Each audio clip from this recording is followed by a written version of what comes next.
Knee pain can be a bitch, and if you have knee pain, you know what I'm talking about. And if you're frustrated with a lack of results in positively affecting your knee pain and helping to resolve that, I'm going to try to teach you in this video some influences on why your knee may be hurting that you may not have heard about, and then end with a couple of practical tools as to how you may be able to start helping resolve your own knee pain.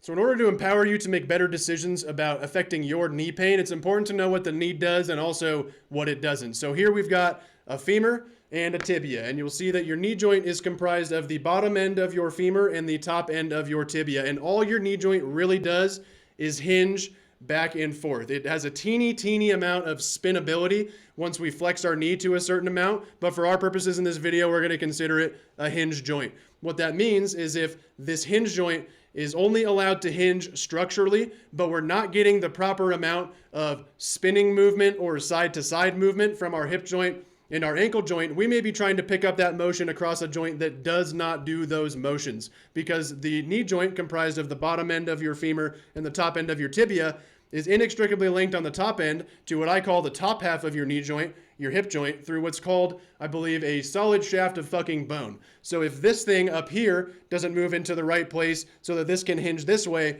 we're left with this thing trying to spin and bend, or if it doesn't move side to side the right amount, we're left with it trying to move side to side and bend, which, as you can tell, will put a lot of strain across the structure of your knee joint, which is not built to do either of those things. Moving it down to the ankle as well, if the 28 bones, 50 joints, and 56 muscles from here down in each of your feet don't let your arch collapse or pronate, doesn't let your arch come up, or supinate, it doesn't adduct or abduct the amount that it needs to, that's going to mean that your ankle doesn't get into the right place because it is connected to your knee joint through what's known as another solid shaft of fucking bone, your tibia, meaning that if we don't get the proper amount of what's called transverse plane motion, spinning stuff, or frontal plane motion, side-to-side stuff, at your hip joint and your foot and your ankle, we're going to be trying to pick that up across the knee joint, which might be why your knee hurts.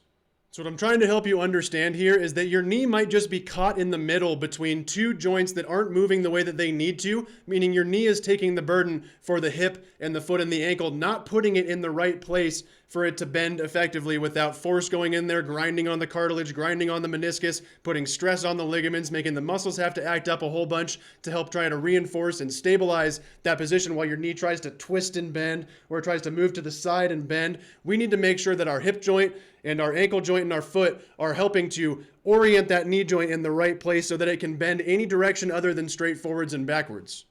Now, as an extension of that, which I'm not going to get into in this video, we have our hip joint, which is made up of the top end of our femur and the acetabulum of our pelvis. Now, if our pelvis isn't moving into the right position for our hip joint to also spin to then put the knee in the right place, then we're going to be left with knee pain as well. But in order to keep this a little more simple, we're going to keep our focus here on the hip joint and then all the way down here at the ankle joint. So as I already laid out, the motions that your knee does not do is it does not spin, or it doesn't spin very much, and it definitely does not move side to side. So what that means is it's of paramount importance for your hip joint to be accomplishing any amount of spin that is required and any amount of what's known as frontal plane motion in abduction or adduction, your hip moving out to the side or in this way in order to put that bottom end of your femur in the right spot. So if you're having knee pain, you may want to start focusing on some abduction, adduction exercises targeting the lateral muscles of your hip or your adductors, your groin muscles, to make sure that that strength is allowing this to be put in the right place, this direction, so that your knee joint can then bend on it without needing to try to pick that up down here at the knee joint, which does not move that way. And the other plane of motion your knee joint does not accomplish or doesn't accomplish very much of through most of its range of motion is what's known as the transverse plane, with this thing spinning back and forth. So if you're having issues with your knee pain, you may want to focus on how well am I able to spin my femur into the right place so that the bottom end of my femur, my knee joint, is in the right place for this to bend effectively. Or can I spin this out enough so that it can bend this way so we're not trying to pick up that spin across the knee joint while it's trying to bend, which can leave it grinding.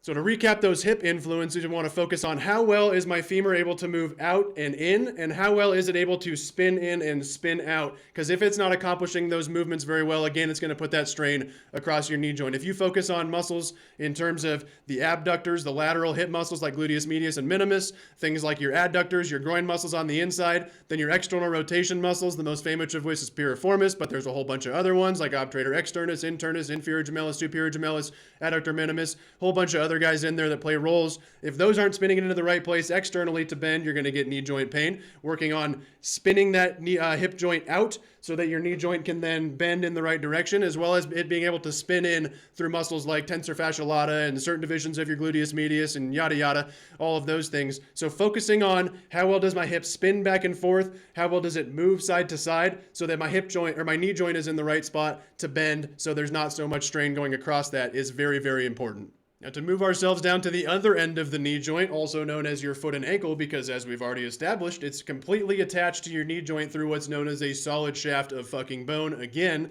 we want to make sure that our foot and ankle are able to move into the right place so that this can actually get into the right spot, whether it's in or out, or whether it's up and down, so that all of these 28 bones, 50 joints, and 56 muscles per foot can do their job in putting your knee joint in the right spot in conjunction with your hip joint putting it in the right spot so that this can bend without too much stress going across it. So what I'm going to do to help give you some practical tools to try out to help with your knee pain is I'm going to link up a couple videos over here, down here somewhere at the end of the video with some isometric exercises to help you increase the strength and activation and therefore the function of the muscles of your hip and the muscles of your foot and ankle that will have influences on putting that knee joint in the right place. So hopefully through this video, you've learned a little bit more about the knee joint, how it works, how it doesn't work, as well as some of those influences of the hip and the foot and the ankle to try and spin or move side to side to put that knee joint in the right direction so that it can hinge without too much strain going across it. All too often, I find people get too hyper-focused on, ow, my knee hurts. Well, if we think a little bit further away, because, that whole idea, the kind of ethereal, everything is connected stuff, we've already established that that knee joint is connected by bone, solid shafts of bone, to your hip and your foot and your ankle. So if we can target some of those muscles, get them to strengthen and move around a little bit better, that can offload your knee joint. So now it isn't taking the burden of the dysfunction in those other joints so that your knee pain starts getting better and eventually goes away. So like I said here at the end of this video, at the end card, there's going to be some links to some foot and ankle and some hip isometric exercises to help strengthen those muscles whose job it is to orient that knee joint into the right place at both the hip and the foot and the ankle. And hopefully by trying those, being consistent with them and increasing the function of those muscles and therefore their ability to move the hip and the ankle in the right place, your knee pain will start getting better and eventually go away.